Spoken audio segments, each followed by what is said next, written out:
భలే ఉంది. Gurajala to Nellore bus journey. Last సీట్లో కూర్చొని మిర్రర్ దగ్గర నుంచి చూస్తుంటే వ్యూ ఎంత బాగుందో.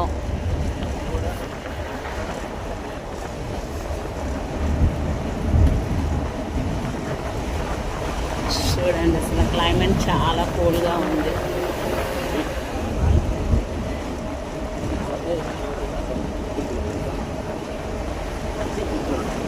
ఎక్స్పీరియన్స్ బాగుంది. ఇలాగా ఈ జర్నీ బాగా నచ్చింది నాకు. పిల్లలు బాగా ఎంజాయ్ చేస్తున్నారు. ఓకే ఫ్రెండ్స్, నెక్స్ట్ వీడియోలో కలుసుకుందాం. మీరు ఇలాంటి జర్నీలు చేస్తుంటే కామెంట్ చేయండి, లైక్ చేయండి, షేర్ చేయండి. Thank you to all.